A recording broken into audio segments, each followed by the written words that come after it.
Step into Value Zone. Value Zone hypermarket బటాన్ చెరు.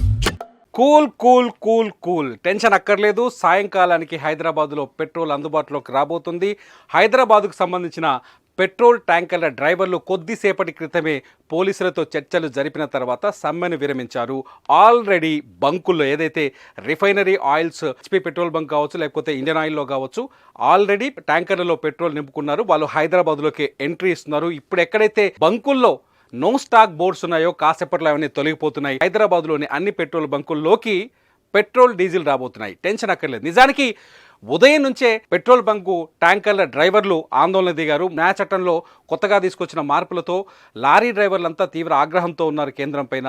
ఆ చట్టంలో తీసుకొచ్చిన మార్పుల్ని తొలగించాలని చెప్పేసి ఆవేదనతో ఉన్నారు. ఏంటి అంటే హిట్ అండ్ రన్, ఏదైతే గుద్దేసి రోడ్డు పైన ఏదైనా యాక్సిడెంట్ చేసి హిట్ అండ్ రన్ చేసి అక్కడ నుంచి డ్రైవర్ ఎవరైనా పారిపోతే ఆ పారిపోయిన డ్రైవర్కి 10 ఏళ్ల పాటు జైలు శిక్ష, దాంతోపాటు 7 లక్షల రూపాయల జరిమానా కూడా విధించాలని చెప్పేసి కొత్తగా తీసుకొచ్చిన చట్టంలో మార్పులు తెచ్చారు. ఈ చట్టాన్ని తీవ్రంగా వ్యతిరేకిస్తున్నారు లారీ డ్రైవర్లు. ఎందుకంటే ముఖ్యంగా ఎక్కువగా ఈ రోడ్ యాక్సిడెంట్లు జరిగేవి లారీ డ్రైవర్లకు. అయితే ఇదే అంశం పైన పెట్రోల్ బంకుల ట్యాంకర్ల డ్రైవర్లు ఆందోళనకు దిగారు. దీంతో హైదరాబాద్ లాంటి మహానగరాలని చోటు దేశవ్యాప్తంగా ఉన్న అన్ని మహానగరాల్లో పెట్రోల్ డీజిల్ సరఫరా నిలిచిపోయింది. ఉదయం నుంచి అనేక బంకుల్లో నో స్టాక్ బోర్డులు ఏర్పడ్డాయి. దీంతో చాలామంది వాహనదారులు ఇప్పుడు ఈ పరిస్థితుల్లో, ఇప్పుడున్న స్థితిలో చాలా చోట్ల పెట్రోల్ బంకుల్లో జనాలు భారీ ఎత్తున కనిపిస్తున్నారు. వందలాది మంది క్యూ లైన్లో నిల్చుని ఉన్నారు. పెద్ద క్యూ లైన్లు కనిపిస్తున్నాయి. వెహికల్స్ తీసుకొని వచ్చి చాలామంది క్యూ కడుతున్నారు. కొందరు పెట్రోల్ డబ్బాలు తీసుకొచ్చి అడ్వాన్స్గా ఫిల్ చేసుకునే ప్రయత్నం చేసుకుంటున్నారు. ఎందుకంటే 2 రోజుల పాటు పెట్రోల్ డీజిల్ అందుబాటులో ఉండదనే ఒక ప్రచారం చాలా వేగంగా వ్యాపించింది. సోషల్ మీడియాలో చాలా కామెంట్స్ కూడా వినిపిస్తున్నాయి. ముఖ్యంగా రోజుకు 100 రూపాయలు పెట్రోల్ కొట్టించుకొని బైక్ పైన ఆఫీస్కి వచ్చే వాళ్ళు చాలామంది ఉంటారు. ఎందుకంటే ఎక్కువగా మధ్యతరగతి వాళ్ళు రెగ్యులర్గా వాళ్ళ పెట్రోల్ వెహికల్స్లో ట్యాంక్ ఫుల్ చేయించరు. కార్లలో వచ్చే వాళ్ళు కూడా ఎక్కువ మంది ట్యాంక్ ఫుల్ చేయించరు. వాళ్ళకు లెక్క ఉంటుంది, మంత్లీ ఇంత పెట్రోల్ ఖర్చు అవుతుంది, ఆ పెట్రోల్ తగ్గట్టుగానే 1000 రూపాయలు, లేకపోతే కార్లు అయితే 1000 రూపాయలు కొట్టిస్తారు, కొందరైతే 500 కొట్టిస్తారు. వెహికల్స్లో అయితే ఎక్కువ మంది 100 రూపాయలు కొట్టించుకొని ఏ రోజుకి ఆ రోజు పెట్రోల్ కొట్టించుకొని వెహికల్ టూ వీలర్ని నడిపిస్తూ ఉంటారు. అట్లాంటి వాళ్ళంతా ఇవాళ పెట్రోల్ బంకుల ముందు ఉన్నారు. చాలామంది సోషల్ మీడియాలో కామెంట్లు కూడా పెడుతున్నారు. ఒక కామెంట్ ఏంటంటే, అరే బాబు, రోజు 100 రూపాయలు కొట్టించే వాడిని మీ ధర్నా వల్ల 600 రూపాయల పెట్రోల్ కొట్టేయాల్సి వచ్చిందిరా బాబు అంటే బడ్జెట్ లెక్కలు కూడా ఇక్కడ చాలా స్పష్టంగా కనిపిస్తున్నాయి. ఇవన్నీ చూస్తుంటే వాహనదారుల్లో టెన్షన్ పెరిగిపోయింది. ముఖ్యంగా గ్రామీణ ప్రాంతాల్లో కూడా ఈ ఆందోళన ఎక్కువైపోయింది. ఎందుకంటే ఇది వరి నాట్ల సమయం. ఎకరాల కొద్దీ పొలాలు దున్నడానికి ట్రాక్టర్లకు డీజిల్ అవసరం ఉంటుంది. ట్రాక్టర్లన్నీ ఆగిపోయే అవకాశం ఉంది. నిజానికి విద్యుత్ తర్వాత అత్యంత అత్యవసరమైన వస్తువు ఇప్పుడు పెట్రోల్ డీజిలే. ఈ రెండూ నిలిచిపోతే, పెట్రోల్ డీజిల్ నిలిచిపోతే చాలా సమస్యలు వస్తాయి. అనేక వ్యవస్థలు ఆగిపోతాయి. వ్యవసాయ పనులు అయితే పూర్తిగా ఆగిపోయే అవకాశం ఉన్నాయి. ఈ నేపథ్యంలోనే టెన్షన్ ఎక్కువైపోయింది. పెట్రోల్ బంకుల దగ్గర క్యూలు ఎక్కువైపోయినాయి. కానీ లేటెస్ట్ అప్డేట్ ఏంటంటే, టెన్షన్ పడాల్సిన పని లేదు.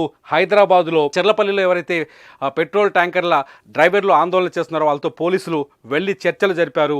అత్యవసర పరిస్థితుల్లో అందించాల్సిందే పెట్రోలు కాబట్టి ఆందోళన అక్కర్లేదు, చర్చల ద్వారా ఏ సమస్యైనా పరిష్కరించుకోవచ్చని చెప్పేసి డ్రైవర్లని ప్రస్తుతానికి శాంతింపజేశారు. తాత్కాలికంగా డ్రైవర్లు ఆందోళన విరమించినట్టుగా తెలుస్తోంది. ఆల్రెడీ ట్యాంకర్లలో పెట్రోల్ డీజిల్ నింపుకొని ప్రయాణమైనట్టుగా తెలుస్తోంది. సాయంకాలానికి అన్ని చోట్ల అన్ని పెట్రోల్ బంకులకి పెట్రోల్ డీజిల్ చేరుకునే అవకాశం ఉంది. టెన్షన్ పడాల్సిన అవసరమైతే లేదు. 2 రోజుల పాటు డీజిల్ పెట్రోల్ దొరకదు అనే టెన్షన్ అక్కర్లేదు. ఆల్రెడీ పెట్రోల్ బంకులో కూడా కొన్ని రూల్స్ ఉన్నాయి. ప్రతి బంకులో ఏదైతే కెపాసిటీ ఉంటుందో కెపాసిటీలో 30% ఆయిల్ని నిల్వ ఉంచాలి. అంటే పెట్రోల్గా ఒక 1000 లీటర్ల ట్యాంక్ ఉందనుకోండి పెట్రోల్ బంకులు, అందులో 300 లీటర్ల పెట్రోల్ని 300 లీటర్ల డీజిల్ని వాళ్ళ దగ్గర నిల్వ ఉంచుకోవాలి. కొన్ని బంకులు ఈ పద్ధతుల్ని పాటించట్లేదు, ఈ నిబంధనల్ని. చాలా చోట్ల అనేక బంకులు ఈ నిబంధనలు పాటిస్తున్నాయి. కాబట్టి ఈ 2 రోజులకైతే బేసిక్గానే ఎటువంటి అవసరం లేదు. ఎవరైనా అడ్వాన్స్గా ఇదే ఎగబడి లేకపోతే రేపటి నుంచి పెట్రోల్ దొరకదేమని భయంతో కొట్టించుకొని పోతే తప్ప నార్మల్గా అయితే ఎటువంటి సమస్య ఉండదు. కొన్ని చోట్ల మాత్రం ఎవరైతే ఈ స్టాక్ను మెయింటైన్ చేయట్లేదో వాళ్ళు మాత్రమే నో స్టాక్ బోర్డులు పెట్టారు. మిగతా వాళ్ళు యథావిధిగా పెట్రోల్ పోస్తున్నారు. దీనిపైన టెన్షన్ పడాల్సిన పని లేదు. ఆల్రెడీ ప్రస్తుతానికైతే ట్యాంకర్లు మళ్ళీ పెట్రోల్తో డీజిల్తో బంకులకు ప్రయాణమయ్యాయి. దీంతో టెన్షన్ పడాల్సిన పని లేదు. అయితే దేశవ్యాప్తంగా దాదాపు హైదరాబాదు, ఎందుకంటే హైదరాబాద్కే దాదాపు ప్రతిరోజు ట్యాంకర్లు 18,000 కిలోలీటర్ల పెట్రోల్ డీజిల్ని సప్లై చేస్తాయి. ఇవంతా ఒక్కసారిగా ఆగిపోతే నిజంగానే వ్యవస్థలన్నీ నిలిచిపోయే ప్రమాదం ఉంది. ముఖ్యంగా హైదరాబాద్ శివారు ప్రాంతాల్లో ట్రాక్టర్ల మీద వ్యవసాయం ఎక్కువగా జరుగుతుంది. ట్రాక్టర్ల ఆధారంగా వ్యవసాయం జరుగుతుంది. అక్కడ వ్యవసాయ పనులు కూడా పూర్తిగా నిలిచిపోయే ప్రమాదం ఉంది. కానీ ఈ ట్యాంకర్ల సమస్య లేకపోతే డ్రైవర్ల ఆందోళన, వాళ్ళ డిమాండ్ని ప్రభుత్వం వెంటనే పరిష్కరించాలని చెప్పేసి డ్రైవర్లు కూడా కోరుకుంటున్నారు. చూద్దాం. ప్రస్తుతానికైతే ఎటువంటి టెన్షన్ లేదు. కూల్గా హాయిగా ఇంటికి వెళ్ళండి. ఎటువంటి ప్రాబ్లం లేదు. పెట్రోల్ దొరుకుతుంది, ఖచ్చితంగా దొరుకుతుంది మీ వాళ్ళకి.